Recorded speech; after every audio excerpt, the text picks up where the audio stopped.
So we're going to bring Doug Scott Kramer back onto the screen, because when we left off, we had so many questions for you, we couldn't even keep up with it. Huge thank you for coming back, Doug. Can you just tell the viewers give them a little recap about yourself and what you do and about your channel? Sure. First of all, hi, Shaun. Hi, Chrissy. Thanks for having me on again. Quick recap. That's impossible to do, my man. Okay, I'll give you like the 5-second version. So my dad got into Scientology when I was around 9 or 10 years old. He didn't know it was Scientology. It was Dianetics. And what happened is he saw an ad in the newspaper. Can you hear me okay? Yep, okay, great. Okay. So he saw an ad in a newspaper when he's at work one morning, and it had something to do with communication. Learn how to communicate better. Dianetics, it said. And then he spent the rest of the day at work at the local mission. This is in Ventura, California, which is about 10 minutes away from his work. And he came home late that night. So he was down there for probably 12 hours, and we can get into what happened if you want, what happened to him. But when he came back, he had a hypnotized look in his eye, told my mother that he needs to borrow $10,000 from his brother and give it to this new thing that he discovered that's going to solve all of our problems, which my mother and us didn't even know that we had, called Scientology. This created a rift in the family. My mother and I and my sister thought it was evil and strange, and my dad was talking weird. And it's a long story how we each got sucked into it one by one.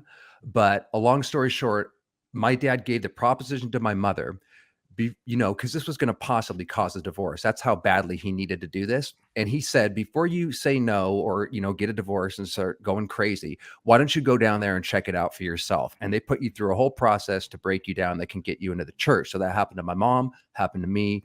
And not totally to my sister. I was the black sheep of the family, meaning they worked on me the most. My sister was the golden child and was kind of not really rebellious and did well in life. So they focused on me. So I spent from the age around 19 to 20 up until my early 30s being, as we talked about before, a 100% Manchurian candidate. I was in a different world. I was under a hypnotic spell, to put it in a sentence. And when I came out of it, I'm 14 years out now, and I'm still recovering from that crazy, crazy world. Thanks, Doug. I can see Chrissy's got a few questions on her mind. Oh my gosh. I do. Shaun, you called that. That experience, like I've been following Scientology. I find it so interesting. And I was telling Shaun before, like I'll be in California part-time and I'm in Toronto, and I always drive by the Scientology centers because I just find them interesting, or if I walk by them, because they're really compelling in their own space. I've never been a Scientologist. I'll never be one. But can you explain, like, are you okay to explain the how they break you down and what that process is? Are you open to share that? Oh, anything you want to ask, I'm totally open to. It's just sometimes explaining something like that is complex. I mean, I have 60 some videos now, taking people step by step through that. Now, it was different for me because I was quote unquote raised in it. My dad got into it when I was young, and the seeds of indoctrination were going in slowly over time. I knew that Scientology was evil. I didn't know anything about brainwashing, hypnosis, or what my dad was involved in. I didn't know anything about Scientology, but I was never going to take to it. So for me, it was a long process, and being born into it was a huge part of that. However, there's another version where you're just walking down the street and you're asked to do a personality test. Chrissy, here in Los Angeles, have you ever seen these people in their red vests that say take a free stress test? They're all over LA. And that's how they can rope in just tourists and unsuspecting people that maybe they've even heard that it's kind of kooky, but still today, a lot of people don't know exactly what it is. And they have intriguing questions on this personality test that they give you. That's 200 questions that gets inside your head. And they're trained. Now, they don't think they're manipulating you because they believe in what they believe, just like I came to believe. So they can be pretty convincing if you're locked in a room. You just had your mind spun around for about 45 minutes to an hour answering these very strange questions. And then they try to find what's called your ruin. This is what every Scientologist has gone through. All the famous people like John Travolta and Tom Cruise, Danny Masterson, who's up on rape allegations now, they would have found his ruin. Every one of us, my mother, my father, were taken through this process where they try to basically find your vulnerability. So my process was super gradual. It took a long time for me when I was in a transitional state. As we talked about before, Shaun, that's when people can get into cult when they kind of don't know who they are or they're a little on shaky ground. That's when they got me, and I had enough indoctrination in their earlier courses, which seem very helpful. That's the cheese to lead you in before. It takes forever to get up to the crazy space opera, Xenu, confidential levels, and all the wacky stuff. So you're let in with these tools that are very clever that L. Ron Hubbard stole from other psychologists and basically packaged them in a way where they seem to make sense. But on my channel, I'm breaking down the snags and the tricks in each one of their basic choruses. So that's what hooks most people. And it's a slow process of indoctrination, an incredible brainwashing machine, a very clever trap that this man created to one day you go in like my dad did just to handle his family problems. And then they bait and cheese you. I call it a secret society because in those, they're like a pyramid structure, and the truth always changes depending on what level you're at. The Freemasons, for example, they have a G, and that means gnosis at one level, God at another level. The truth always changes, right? So in Scientology, you're brought in with basic tools for life, and then you're told now slowly that you need to be an auditor. I'm not going to explain why that is, but because it's a long explanation. But so now all of a sudden you need to become an auditor to be more competent in life. That's the person that hypnotizes another person under the guise of a psychotherapy. This is with the soup cans and the e-meter, etc. Now, you're still handling all your basic problems, but now you're being an auditor and you have to get rid of this thing called the reactive mind. A human translation is all the pain and unconsciousness in your subconscious. And then by the time you get up to the OT levels, you're 6-7 years deep, maybe 10, totally invested. You've had a ton of brainwashing. And then the truth completely changes again, where now you have all these alien beings on you that you have to get rid of. It's no longer about handling your family problems in your life. You need to handle these spiritual beings. And it's pretty crazy how it gets into your head, because when I did these levels, I had a euphoria where I felt like I was saving the planet, but it was all in my imagination. So by the time you get to the very top, which is OT8, they say they have levels beyond that, but they're not available. Scientologists don't know that. L. Ron Hubbard croaked and only wrote up to OT8. So they think that there's all these other levels available. They're not. So the highest one you can get to is OT8, and that's where he revealed before this material was removed by the current cult leader, David Miscavige, in the 80s, because it was so offensive, that L. Ron Hubbard, the founder, tells people what he was hinting at all throughout the lectures and everything else. And that's he's basically Satan reincarnate. He's Lucifer, the light bringer, and he's here to fulfill the biblical prophecy that was prophesied when Satan's going to rule for a while. And he was that guy. And I have a few videos breaking down that particular step on my channel. So that's what it's all about. And people get sucked in through not the crazy stuff that people see. I promise you, it's slow and it looks very, very sensible at the beginning. Otherwise, people wouldn't buy into it. Wow. So one of the first questions we got then from the backlog is L. Ron Hubbard's relationship with Aleister Crowley, which we were talking about earlier with Chrissy. I have some information on my channel. People want to, look at that. We're just kind of getting into that because there's so much to say about that. Here's the short story. At the age of 16, he became fascinated by Crowley by picking up the Book of the Law. The whole basis of Crowley is based around the famous phrase, "Do what thou wilt shall be the whole of the law." That's the entirety of what Scientology is based around and what makes it so clever. Now, Crowley, I'm sure you know this, Shaun, in your audience. Crowley probably is the single most influential person in America, perhaps the world. His philosophy is very prevalent in the last, I'd say, 100 years or so. He's one of the most famous Black musicians of the last, century.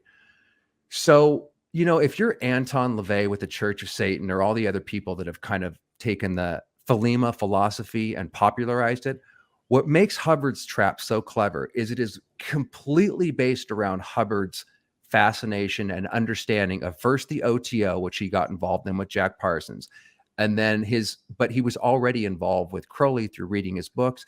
And from the age of 15 all the way up until he died, and I have his diary entries on my, channel, he really believed in Crowley, the guardian angel concept that Crowley, talked about. He felt like there was this red-haired angel that was guiding him and speaking to him above all other voices.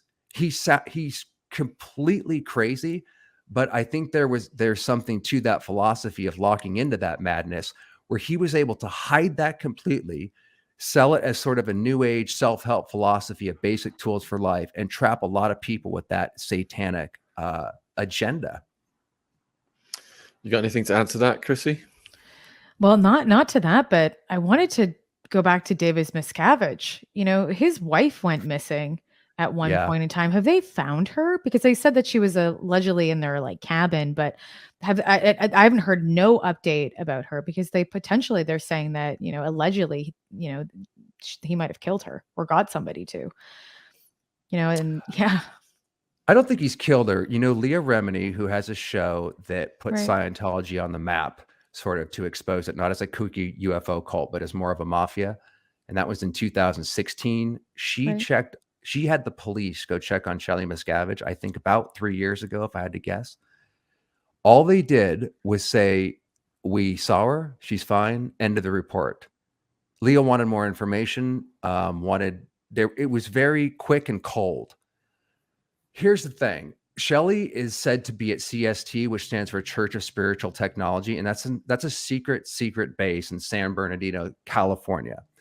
He sort of disappeared her or got rid of her about 15 years ago, I believe. She's been missing for quite a while, but missing's not the right word, because if Shelly would be under mind control, the same mind control I was under, and she's a Sea Org member, so she would have been put through it a lot worse than me, who was a public member. So she's probably these are the people that sign a billion-year contract and are completely under the spell and work 7 days a week for no money.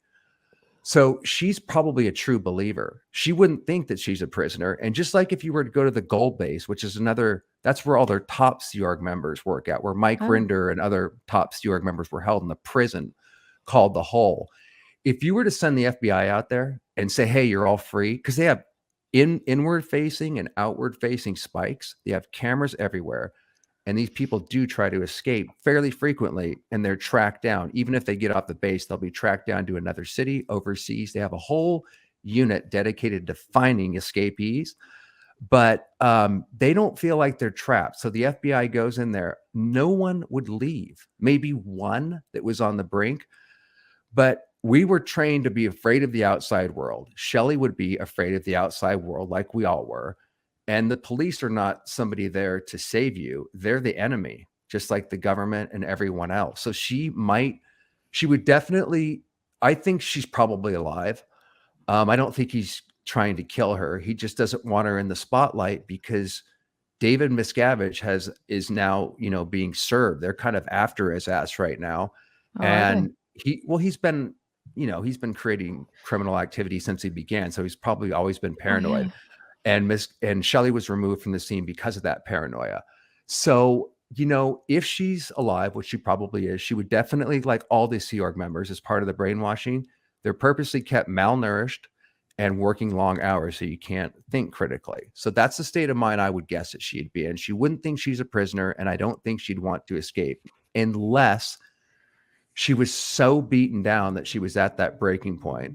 And 1 out of the 100 people at the Gold Base, for example, would raise their hand and say, "I want to go." But the rest would say, they'd have these fake plastic smiles on their face, because brainwashed people look a certain way too. They look hypnotized. They look like nobody's home. They have this strange look, right? Like the Heaven's Gate people, the Scientologists at Gold Base look exactly the same. So yeah, that's the situation. These people don't even know that they're being abused and wouldn't want to leave. Thanks, Doug. We got a question from A Ready Mind. What is it in human beings that seeks and or is led to cults like Scientology and other religions? That's such a great question. I couldn't even begin to answer that. I could tell you why I was. You know, I was a dreamer. I got indoctrinated into it when I was young. It looked stupid to me when I was young. It looks stupid to me now. But about brainwashing. And if not Scientology, maybe you follow a certain political leader. I mean, there's brainwashing all over the world, just constantly. So perhaps it's not. Maybe we're all susceptible to some degree, and maybe some people are. I don't know. I can only speak from my own experience. But when I look at the sophistication of the Scientology brainwashing, I learned a lot about how to look at the wider world and saw similar techniques being used. So maybe if not Scientology, I would have been captured in some other limited belief system. But again, Shaun, I don't know that everybody gets caught or susceptible. I don't want to make a generalization, but maybe certain people like me that are like, I grew up with, I don't like to say this about my parents, but I'm just going to say it like it is. Like, they're sociopaths. They're conscienceless people. Scientology takes your conscience away slowly and makes you into what's called a secondary sociopath. But I've done a lot of thinking and searching. I think my parents might be that without it. So if they were to escape, I'd be putting myself in harm's way by opening up communication with them again. We haven't spoken for a very long time. So I think that I was susceptible because I had an abusive, not physically, but psychologically. I was being psychologically manipulated with my parents, and Scientology didn't help with that. So I was already vulnerable and wounded. And I think vulnerable and wounded people, they have a scent that predators pick up on. And perhaps if you don't suffer abuse, maybe you're fairly cult proof. I don't know. That I think that being vulnerable and growing up in because Scientology mirrored my family environment. That's why I didn't have a family to go back to. I tried to save them, but I realized I had to get the heck away from them because it was dangerous. It's just, I was being susceptible to being pulled back in. Plus I wasn't healing. They can't not be Scientologists. So yeah, I don't know the answer to that. That's an awesome question, but those are my answers. Go for it, Chrissy. Oh, I'm so sorry. You know, I'm like, Oh, there's it's just okay. some, I it's, it's yeah, I okay, know. It Chrissy. just I don't feel like my sorry for heart. myself. I wouldn't be speaking out if I Yeah. didn't. I've already been through all the crying. It's totally fine. But I appreciate Yeah. you saying that. Yeah. I'm like, I just think that you look at that and it's just ripping apart families and, you know, people Yeah, having it's different terrible. ideologies and not seeing that that's what's happening.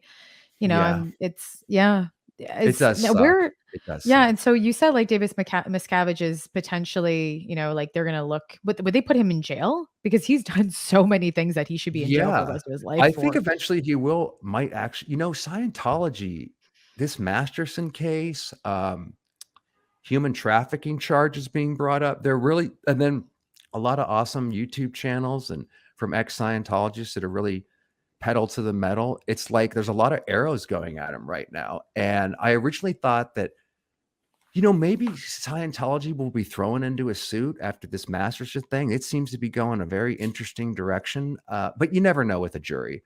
There's just a lot. I've been following the trial, and and then we got Karen Bass out here in Los Angeles and Caruso, I believe, like fighting each other on who hates Scientology the most. There's so much pressure on it right now. I never thought I'd see the day in my lifetime where its tax exempt status should be removed or it'd go away. I really didn't think that was going to happen.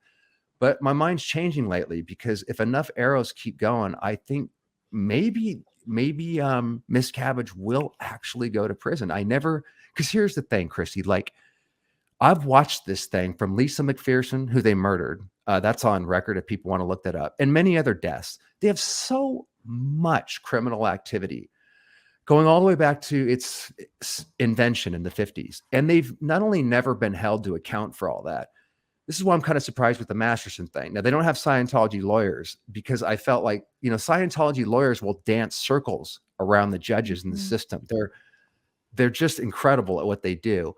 So they've always been able to escape it. And every time I got my hopes up in the past where I'm like, this is going to do it. And then they always seem to be above the law, which they are as long as they have that tax exempt status. But maybe, within a few years, you never know. It could be just dreamy, but maybe in a few years, just because of what's happening, we might actually see that little midget in handcuffs, man, and see him pay for all the bullshit that he's done to people. This guy, and also, you know what? The people that gave him their tax exempt status, Fred Goldberg in particular, if you don't mind me saying his name, he would have saved a lot of torture, my own life included, if they would have never given him their tax exempt status. There's a lot of people, not just Miscavige with blood on their hands, a lot of people that contributed to this thing. But then again, the tide's turning, and hopefully there'll be a wave where a lot of people can actually see the unthinkable. And can you imagine like seeing on the news, like that little guy, like he's such a narcissist. It would just be so awesome to see that guy where he can't Well, run. and he would have to go to court and be able to have to talk about what Yeah, Tom Cruise has done, what it would be everybody's done. incredible. Oh, it would be It would insane to be know. I'm they curious have to to see, televise that if it happens, because I it am would be not the a trial Tom of the Cruise fan. century. Oh, for sure. And I'm not a Tom Cruise fan. For sure, I enjoy movies like Top Gun and whatnot, and like Vanilla Yeah, I Sky. hear But you. I think personally, I'm not a fan of him. I find him very Good, because he's awkward, to not a be good honest. guy. Well, he Yeah, doesn't see, and there's some really weird things. But I would curious to see how far Tom Cruise has gotten involved in this too, and like where his hands, are read on yeah, that as good well. So point. Good yeah, point. there's lots of celebrities that we see and people that are attached to it. Every time I go walk by or near this, like the celebrity center, I always look in and Yeah, they're always having a party, and I'm like, yeah. like just in the You don't wanna gardens. go in those The parties, one time, Chrissy, trust me. oh no, I just look. The one time though, I was driving by with a friend of mine, Marie, and Mhm. and we were stopping and they had like a party in the back, but they had like some kind of like cube that was like lit up purple, and like we were driving at the stop sign and I'm like looking behind me and I'm like, they're all going into the going into the purple cube. I'm like, what's happening? And I'm like, I'm so curious because I just like to like walk around there and I talk to hear you. people. I don't want to be part I of it, but wouldn't. I'm just no. Fair. I just Never don't. again, but you're bringing back so many memories. It's a different It's world once you go beyond those gates into that celebrity center, it really is. and I've seen them like because they own so much real estate. So every time Mhm. downtown LA, I'm like Scientology building, Scientology building. Like And I've downtown been like Florida, yeah. noting like how much real estate they own when I'm Yep. physically out there and all different parts of California. Like it's really wild. I don't know where else they own in other parts of the states, but They have a um ton of beautiful real estate, and they always pick the best, and again, we're back to, how Hubbard turns Crowley's philosophy, because Crowley didn't make any money and nobody else did on Satanism, but, L. Ron Hubbard certainly figured out how to turn that philosophy into a money-making machine, because they have, David Miscavige actually, they used to have missions back in the day, and early Scientologists will tell you it was much more friendly when Hubbard was in command. It was still a con, but they loved the glory days. But as soon as Miscavige came in, they got rid of these quaint mm, little missions where you could kind of hang it out and it was a little more cool. That's where I went. And then now he just builds these big orgs, raises a bunch of money from these dupe Scientologists that they don't get any services. They're just told to contribute to the war chest. So they have, and they always pick like the best, most, properties that used to belong to like famous art or some property that means something all over the world, and they take it and they turn it into this church. It's just empty days after they open it up to a huge crowd. wow. Next viewer question is from FA. Speaking of Aquino, leader of the Temple of Set, are there other occult organizations that are connected or working with Scientology? I don't think so. I think that they work separately. Perhaps as you get more towards the top, they might interconnect, but at the level, like for example, people have asked, are there Freemasons in Scientology? Possibly a couple, but that's not how it works. Like if you're in Scientology, you're just usually a member of just one secret society. If you're a member of the OTO, you wouldn't necessarily join the Freemasons. So I got a Freemasonic ring, as we talked about last time, Shaun, for my 21st birthday, because my grandfather was on the police department. I believe he got up to that 33rd degree. I don't remember, but he was not a Scientologist. He was my grandfather. My mother and my father were Scientologists, and they would never intermingle. So no, I don't think that they interconnect, and I don't think that there's too many members in Scientology from other fraternal orders. And Ray J wants to know if you think a day will come when Scientology does not exist. That's a great question, because I had two thoughts when you said that. I talked about this, I don't remember who, a recent interview where my heart kind of breaks, Shaun, because when we take that tax exempt status away, what's going to happen is, because I place myself in there, I would have fought to the death for that. And I would have cursed until I was deprogrammed that happening. So I do look forward to the day when it's like gone. Taking their tax exempt status will make that slowly happen. They still have a few $1 billion to work with, but that will sort of end it. But what do we do with all the people that are trapped in there and that want to and have the right to practice the technology and their little e-meter or whatever, minus the mafia and criminal and illegal activities they get up to?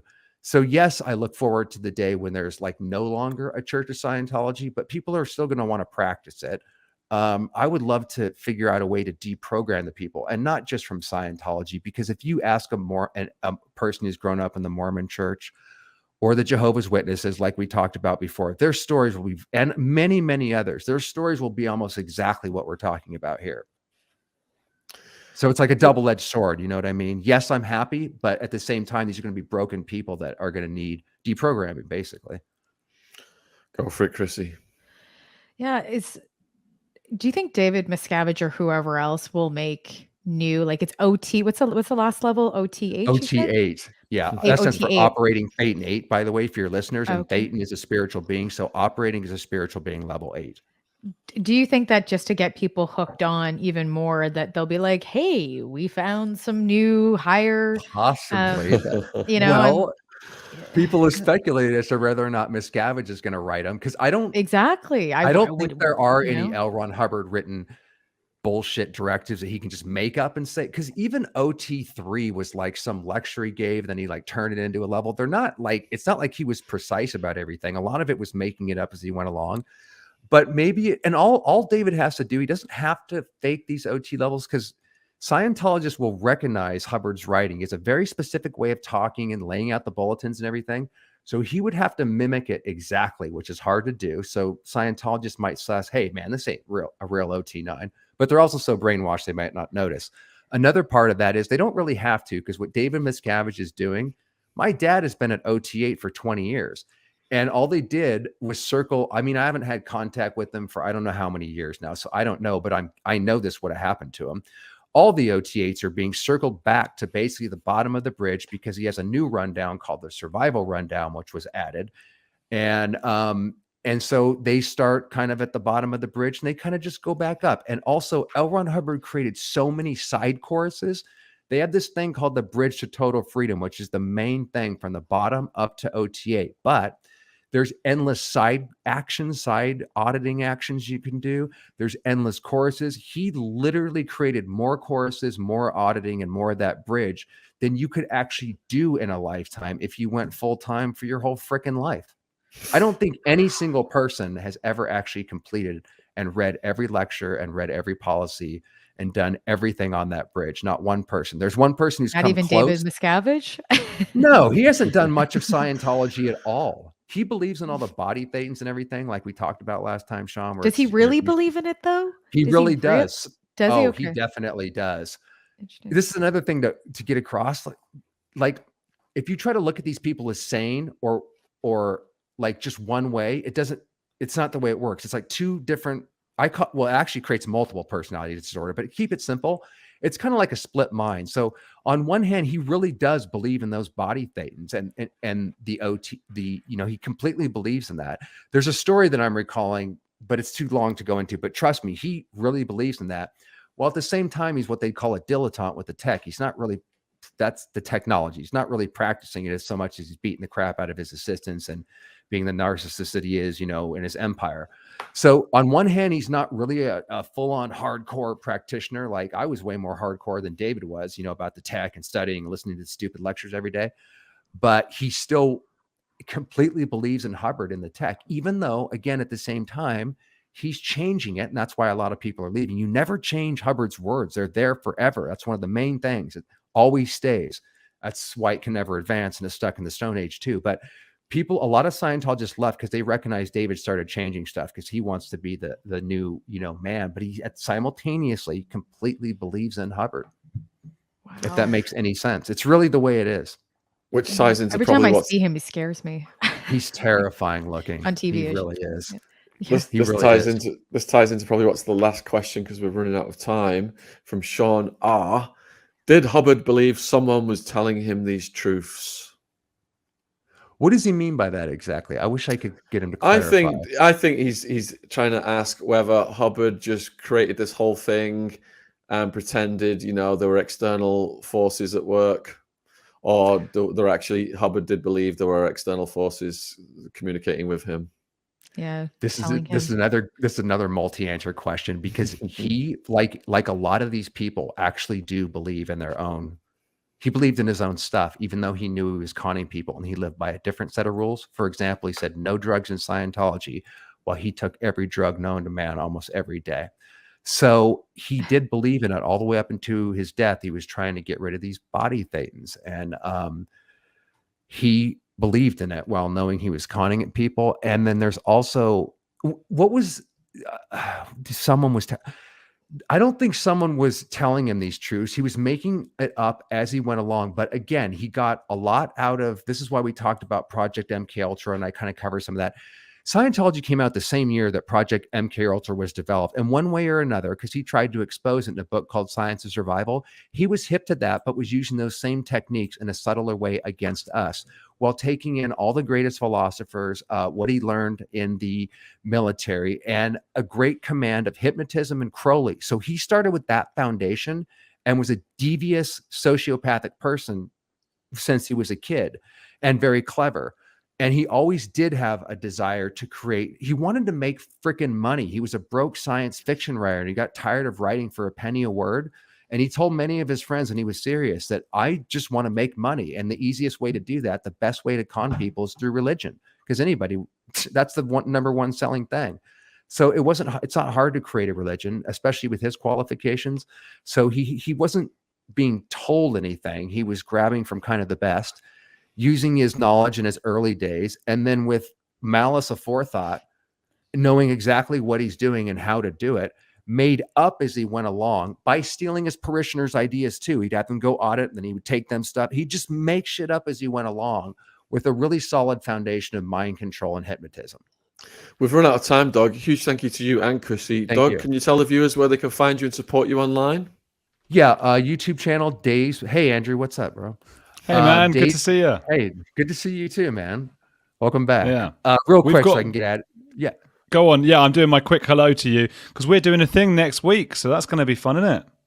Yeah, with HG Tudor. I just talked to him today, by the way. It's going to be awesome, bro. Okay, I don't want to take up anybody else's time, but so Days But Not Confused, it's spelled with a Z. You can find links to how to contact me in all the description box in the videos. And again, Shaun, Chrissy, and now Andrew, thanks for having me out. Nice to meet you. See you, man. Speak soon. Take care, guys. Thanks, man. Bye-bye. I talk to him all the time.